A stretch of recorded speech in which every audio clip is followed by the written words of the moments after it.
costs related to that. So we need to, you know, and again, I favor it, but we can create more problems for ourselves by having something and not being able, and not properly enforcing it because we don't have the resources to do it, you know. So as part of this, we need to have, in my opinion, a sort of a cost-benefit analysis more on the cost side, especially as it relates to law enforcement, their training that needs to be done, their manuals that need to be produced. This calls for seminars that the lessors or the owners are supposed to have. You know, I personally think we ought to have a seminar. You videotape it, and everybody gets the same seminar. They can do a webinar, so it, you know, it can be done properly even before. They should have it done properly before they receive a license to rent a property. And my last comment would just be this, and perhaps the attorneys here could share their legal opinion. When we do eventually implement this crime-free amendment to a lease, when an eviction has to occur, is that impacted by the due process that is required by state or county law? Because I know there are procedures that must be followed before you can evict somebody. So if there's a problem with a tenant or a guest of the tenant, then and the landlord is unable to correct the situation and the tenant has to be removed, what will be the process that we will have to go through for that? And will we be also inclusively looking at their leases as well? So, Madam Mayor, also, I could take a stab at some of the issues in regards to landlord-tenant portions of it. Okay. I would like to wait to the end because I'd like to kind of respond to everybody's comments and questions in regards to this, and also to congratulate our esteemed counsel over there and his drafting of the ordinance. But I'll wait to the end to do that. As far as the eviction and due process notice, you would proceed under a 10-day notice if you were a landlord trying to enforce the provision of the crime-free housing ordinance, since it's an addendum to a lease. And those are generally handled by a 10-day notice. So it would be the same eviction process that you would use in a normal lease violation problem. For example, say too many children or some sort of term or condition of the lease. It would be the exact same process. So you would serve a 10-day notice on this rather than the 5-day, which is the most common, that's for non-payment of rent. So that would be the requirement for the landlord to proceed under a 10-day notice statute. So it has no impact on the due process or the overall eviction process. You proceed under a 10-day notice for lease violation. That would be my opinion of how you proceed. Okay. I do have a comment on that. What do we do with people that have current leases at the point we implement this? Right. I'm pretty sure that we will not be able to amend leases of the owners of the properties will not be able to amend leases of current lessees. It would not be until the next lease of that person that is currently in a lease agreement. So even if the board does incline to implement it, and just say we achieve the hurdles of financial hurdles and the cost-benefit analysis and all that, before the village will truly be able to implement it, it will probably be 1 full year, because you will have to go through the expiration periods of various leases at various complexes until that addendum is actually entered into leases. So we have to do as well, look into that as well. Yeah, okay, just a second, and that's the reason why I like the suggestion that he made. Our trustee Milton Payton said we should just really workshop it, because I don't think we can really dictate all of the, I don't know if it's illegal for us to tell them this, that, and the other of how they should dictate, we should dictate them how they should be leasing, how we can look at it, review it, discuss it, talk to them, see what their things are. Some of them have month-to-month leases, some of them might have a yearly lease, some might have temporary. So we really should see, as Trustee Milton Payton was saying, what are their rules and regulations we want to work with them, but we still want to let them know how we feel and what we would like to see as well, and see if that can unfold in their lease agreements. Actually, Did you want to wait until? I was just gonna answer that question too, since we were talking about it. I believe it's part of the statute that this lease addendum shall be included in all lease agreements. So even if it's not included in the written lease that the landlord supplies, it is by statute included. Only similar to like implied warranty and habitability. A landlord could try to disclaim the implied warranty and habitability in a residential lease. However, under Illinois law, it's included. So in our case, under our home rule powers, it would be included. So even if it was not, quote, included in the lease, the landlord still has a responsibility to include it, and also a tenant has to know that it is there and can be provided for in the lease. Understood, and that is in leases that are executed after the board implements this. I'm speaking of leases prior to the implementation or the revision to the crime-free housing, people that are in current leases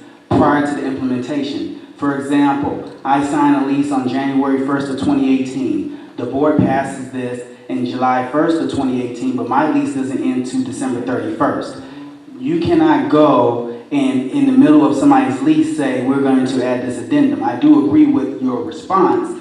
Any new leases after the time period, once the board passes this, even if it's not included, is implied based on a violation of village ordinance. I'm talking about people that have current leases prior to the passage and revision of the crime-free housing ordinance. And then how does this affect the people with, excuse me, how does this affect also the people that have homestead agreements and associations, and how is this working? Does it work at all?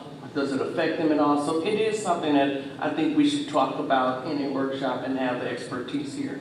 So. I would say, Mayor, And then Justin Watson. as a thought of policy, I am not opposed to this. If we do this, we have to be very careful with the implementation. We have a huge percentage of renters than homeowners in this town. Okay? We have a lot of landlords in this town. Okay?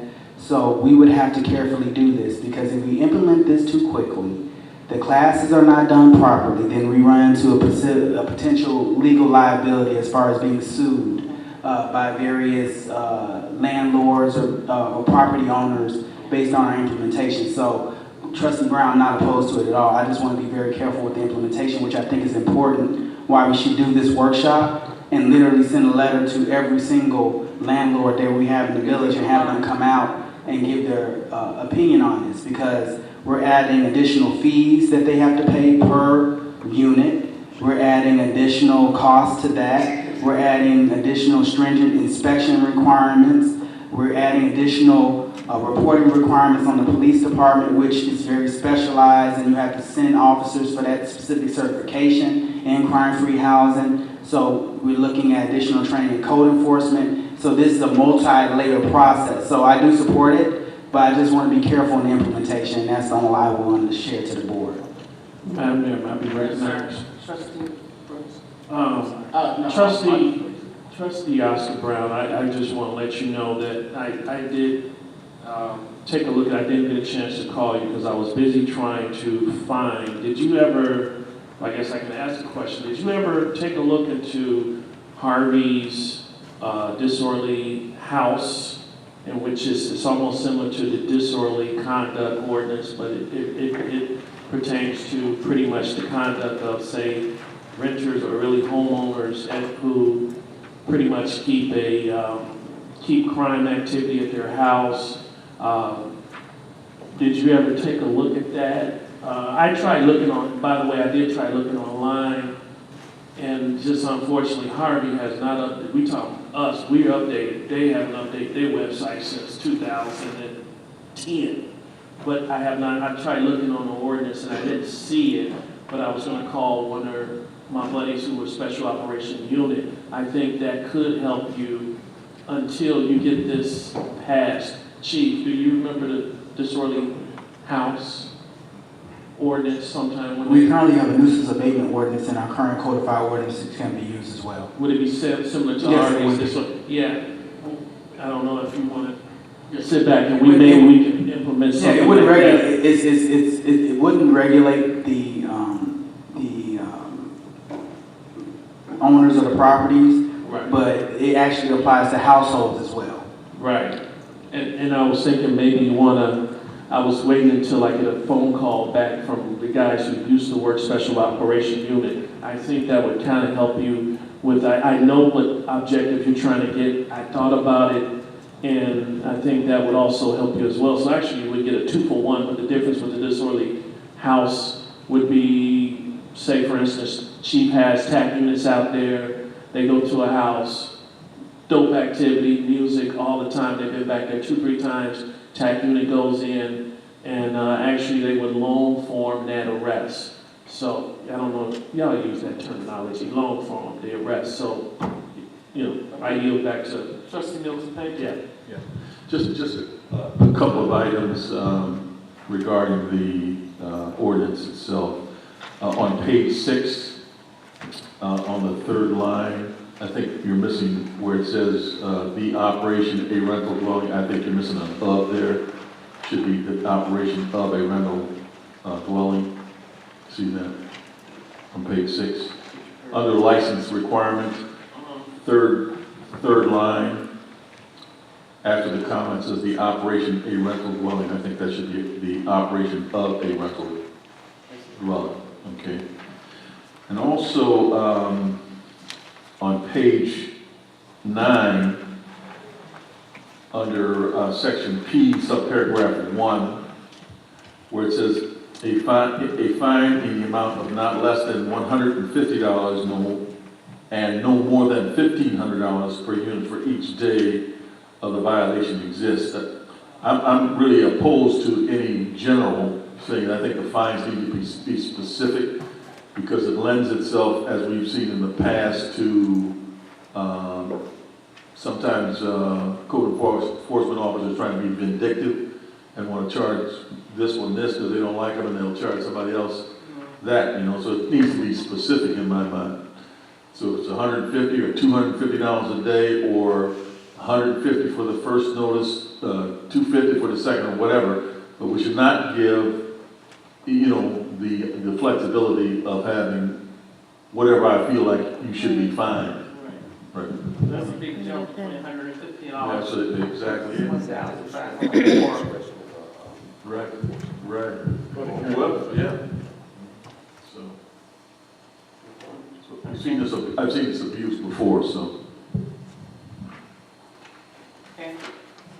Any others?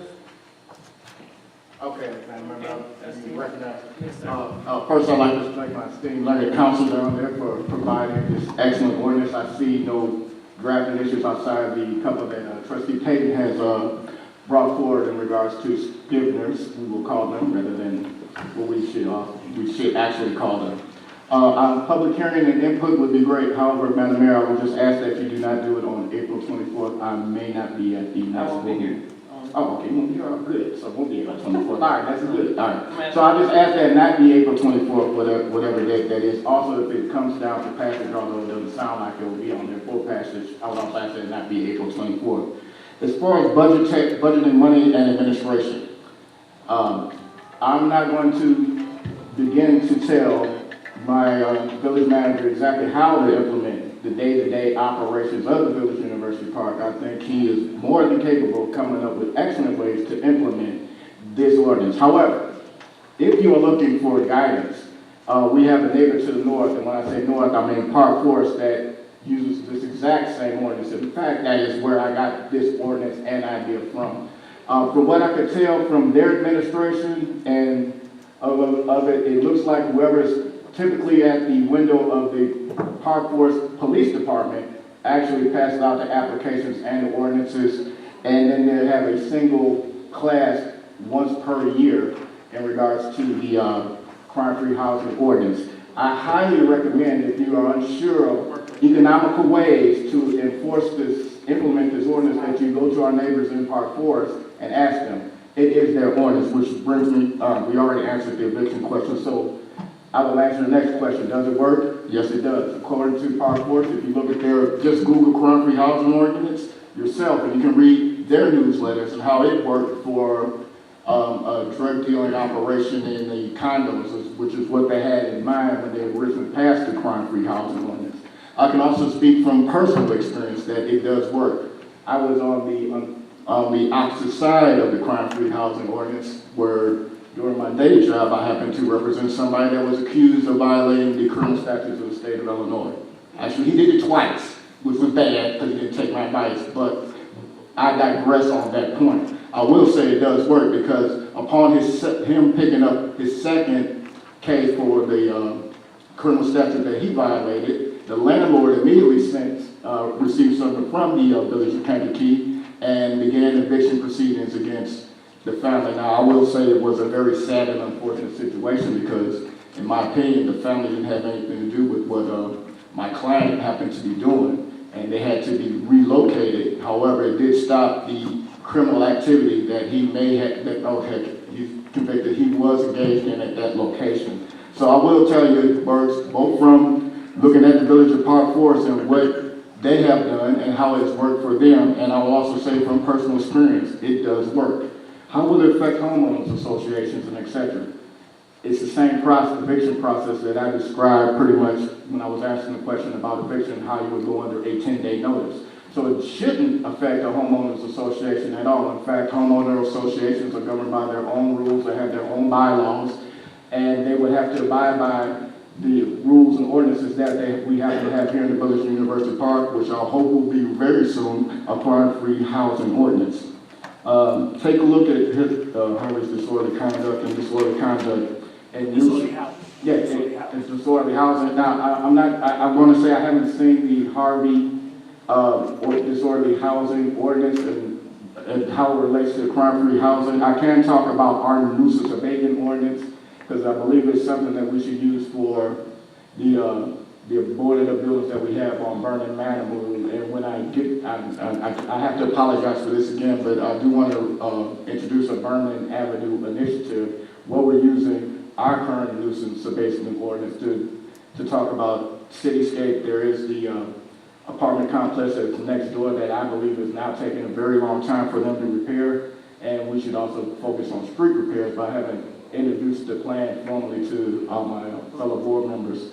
So I would say that the crime-free housing ordinance, it creates a private right for a landlord to do an action. It also gives us the ability to force a landlord to enforce the crime-free housing ordinance. Nuisance abatement goes more towards actual physical structures and property, moving garbage and things. This goes more towards creating a private right for a landlord and giving us the ability to make that landlord enforce it, which is why we must have fines. Now, what these fines or the amounts of these fines, is debatable, but fines is a must because we have no other way to make a person do something other than to make them pay if they don't do it. Because we can't lock up a landlord for how he uses property. We can't make him pay if he decides to use it the wrong way, and we should. Because we should be against people who violate the criminal statutes of the state of Illinois in University Park. Okay. Also, I will also say this too. My guy, and I'm talking about my guy in Kankakee, I call my clients my guy because, without actually all the way to the end, but, and nothing's gonna happen to you if I can make sure it can be avoided. But when they got my guy, he had to commit 2 crimes, twice. He had to do something twice before the Kankakee, or in this case, the city of Kankakee stepped in with the crime-free housing ordinance. Now, I'm trying to say is, look, we just kind of heard a lady talking about unfair, malicious prosecutions by the school district. Maybe that's not a crime we need to focus on. But, maybe retail theft from the Family Dollar, if you catch you to go up there doing that 2 or 3 times, maybe that's something we ought to look at. So what I'm saying is, even though any law can be applied unfairly, I would be my hope that we would consider the actions of the individuals and apply the law fairly to get what we're looking for, a community that's safe for our neighbors and relatives. So for those reasons, I think we should support the housing ordinance. We should receive some sort of input as long as it's not April 24th, and we should try and expedite this matter as quickly as possible so we can have it done by June 30th, when this is supposed to take effect, in my opinion. Thank you. Trustee Milton Page? Yeah, again, trustee, I don't have any problem with the crime thing, ordinance. I think it's a good idea, but in comparing us to Park Forest, one of the things you need to take into consideration that our population here in University Park is about 7,000, and Park Forest is 30,000. There are 30,000 people in Park Forest. They got 4 times the number of people. So the cost of administering this is spread over a larger number of households. And with that, Park Forest has got one of the highest tax rates around. I'm in real estate and I know it's hard to sell property, even the smaller houses in Park Forest, because the taxes are so damn high. And that keeps the value of the property down.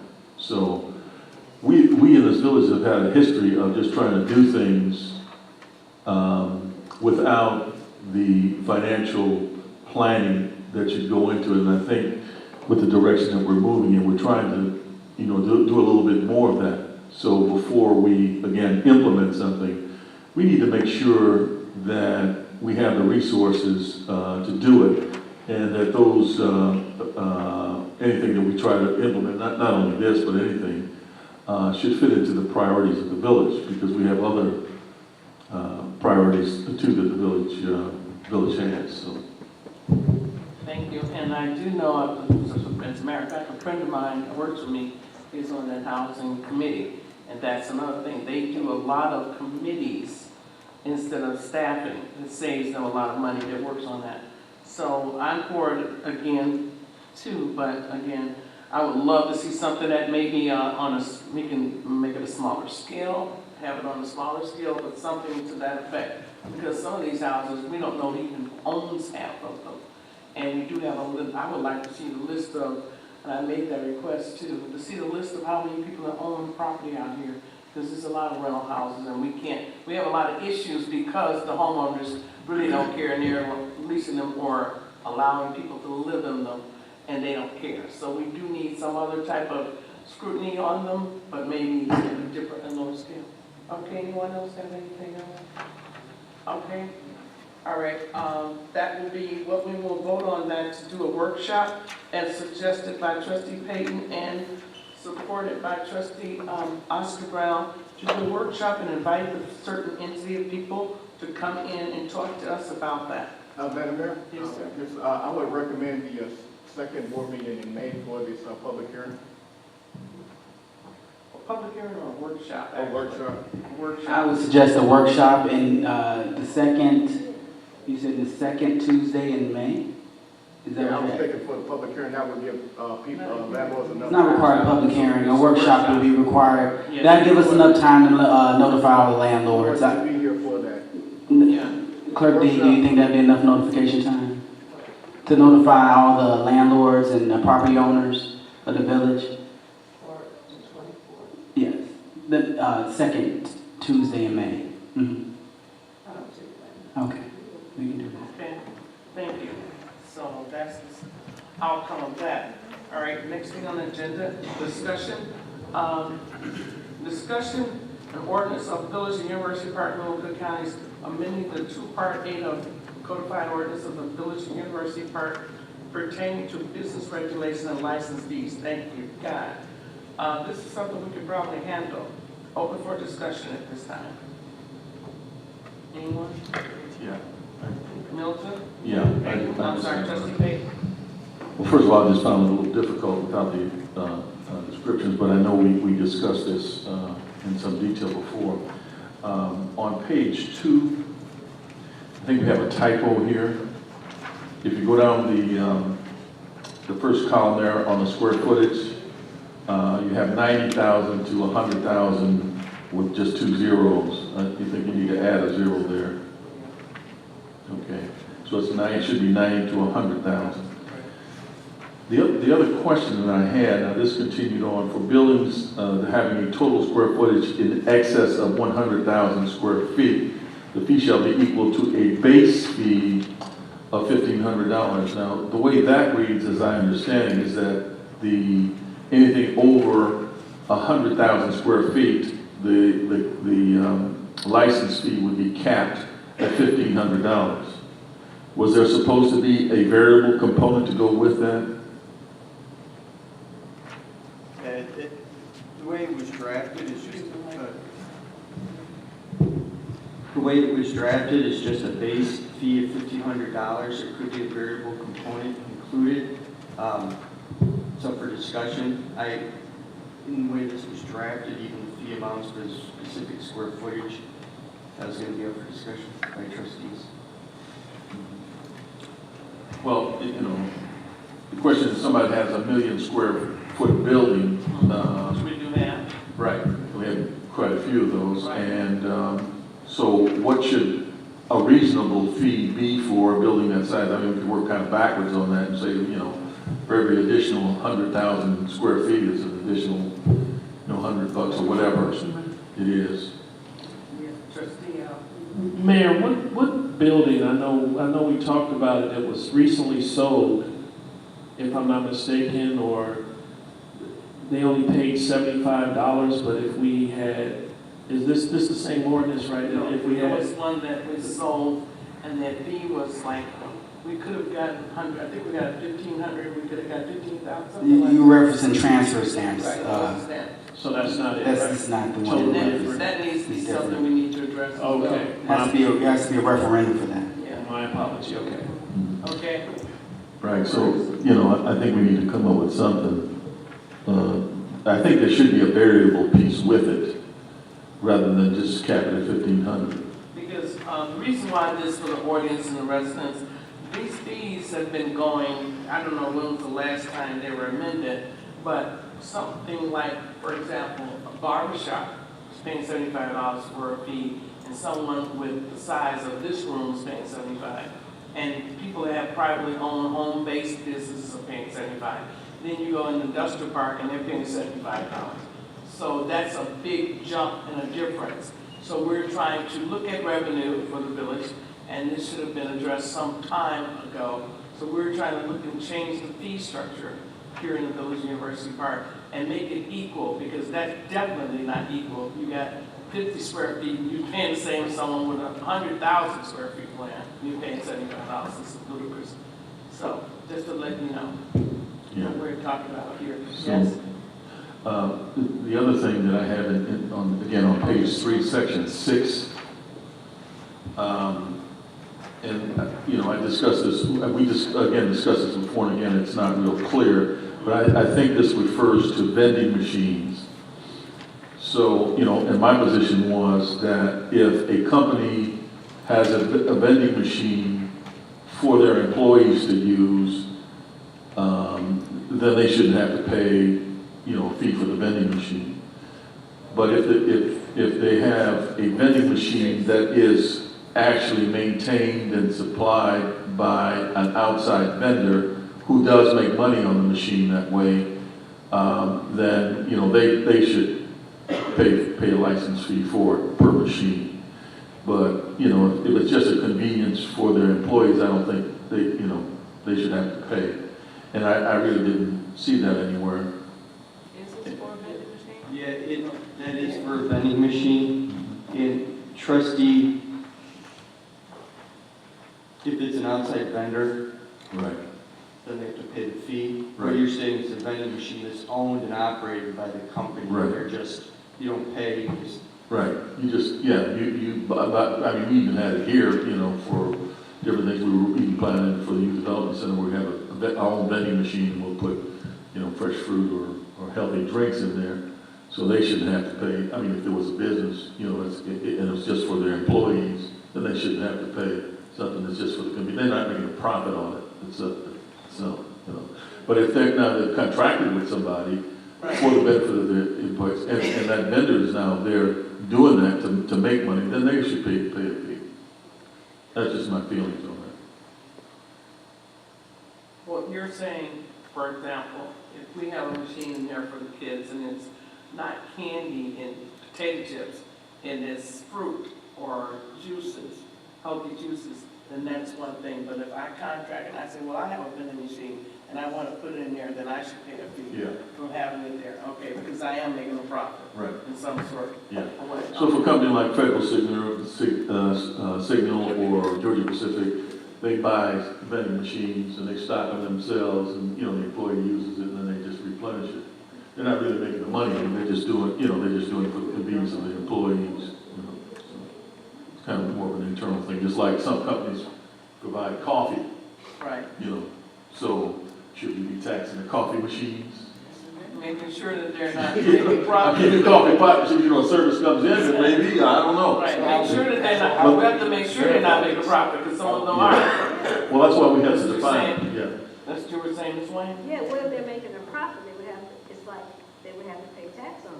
Right, So- we should find out. Yeah, you should find out. I mean, if it's coffee, you just replace your coffee, but a vending machine, if we're paying, you put, say you make $20, you gotta pay taxes on that. You can't just, it can't be for free, because whoever's putting stuff in the machine, what are you doing with the money? Yeah, well, some companies, like mine, for example, they supply the coffee.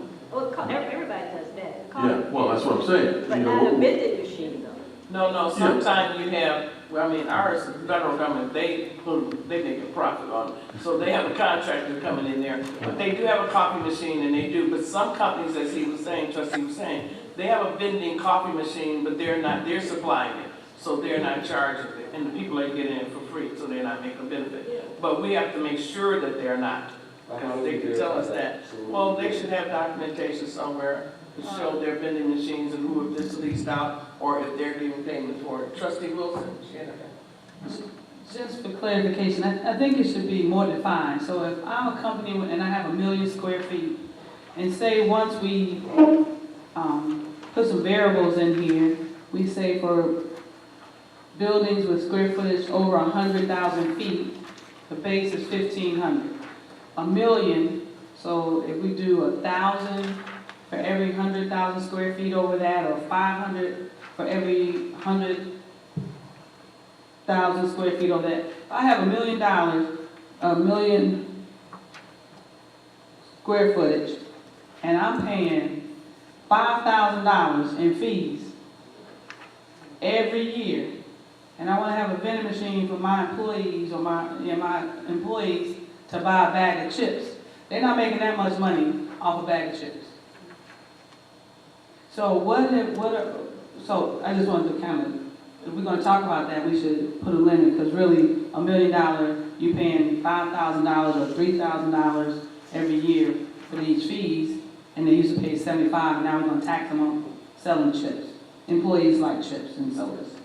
But when are we going to discuss the variable fees, or will somebody come back to us with something, or will we just? Madam Mayor, I have a recommendation. Just like I need to finish, Trustee Wilson. And what's like a average fee in another neighborhood, another community, or someplace who has $1 million? Comparison. Right, a comparison, right thing. Yeah, well, I would have to put that comparison chart together.